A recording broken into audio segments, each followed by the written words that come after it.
80이 넘은 한 노인. 이 노인은 어릴 적 너무나 엄한 아버지 밑에서 평생을 가난하게 자랐습니다. 그래서 어린 시절에는 늘 배고팠고 아버지는 늘 숨막히게 하는 존재였습니다. 그러다 보니 나이가 들어서는 아버지와 자주 싸우고 사이가 틀어져 버렸습니다. 부자 사이는 봉합되지 못한 채 결국에는 영원한 이별을 맞이하게 됩니다. 그럼에도 슬픔과 눈물을커녕 오히려 해방감과 왠지 모를 기쁨마저 느껴졌습니다. 그러던 어느 날 정부에서 나온 사람이 노인에게 아버지에 대한 진실을 말해줍니다. 그러자 노인은 눈물을 펑펑 쏟기 시작하는데요.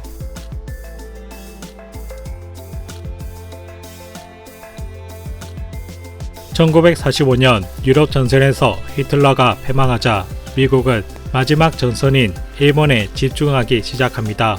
하지만 그 당시 미국은 일본에 대한 제대로 된 지식과 정보가 없었던 상황. 그래서 나온 아이디어가 바로 작전명 네코 프로젝트. 그리고 미국은 이 네코 요원을 선발하기 위해 대한민국 임시정부와 연이 있으면서 미국 대학 출신인 장석윤을 시작으로 한국인을 모집하기 시작합니다. 그렇게 한인 전쟁포로 전선에서 탈출한 학도병 출신, 대학을 수료한 엘리트 재미 한인, 기업가 등 다양한 출신의 19명이 모여 팀을 이루게 됩니다. 암호명 A는 회사의 존망을 무릅쓰고 그의 사업 저주망을 OSS 작전을 위해 이용하는 것에 기꺼이 동의했다. 특히 암호명 A는 50세의 나이에 이미 기업을 운영하던 오너였지만 네코 프로젝트에 참여하기 위해 직접 미국으로 건너가 젊은 요원들과 함께 유격훈련, 사격훈련, 정보 수집을 위한 무선교신, TNT 폭파, 나침반 사용 등 고강도의 첩보 훈련들을 배웠고 당당하게 최정예 특수공작원으로 거듭나게 됩니다. 그리고 이들에게 3개의 미션이 주어집니다.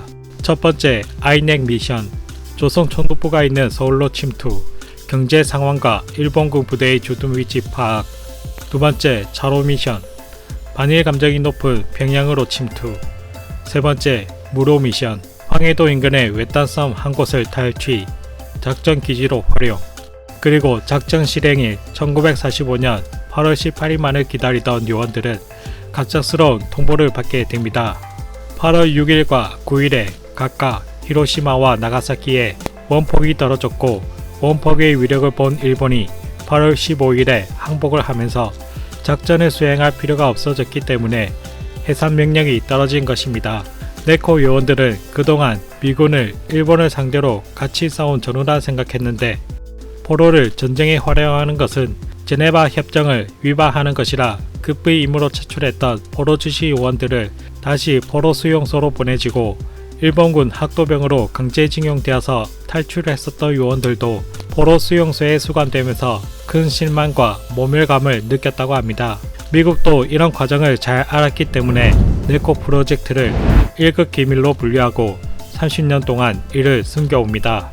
그리고 이 기밀 문서가 수십 년이 지나고 나서야 기밀이 해제가 되어 일반에 공개가 되었을 때 네코 요원들의 진상이 밝혀지기 시작하는데요.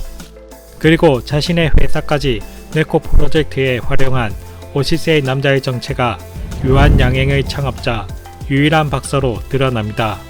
유일한 박사의 후손들은 정부에서 훈장을 준다며 찾아오기 전까지 이러한 사실을 전혀 몰랐다고 합니다. 할아버지께서 OSS 훈련을 받았다는 것을 알았을 때 굉장히 놀랬죠. 할아버지는 그거에 대해서 정말 단 한마디도 안 했거든요. 아무래도 당시에 비밀 보장 맹세를 했기 때문이겠죠. 절대로 훈련에 대해서 말하지 않기로 말이죠. 놀라운 것은 할아버지와 다른 사람들 모두 전쟁이 끝난 뒤에도 한마디도 안 했다는 거죠.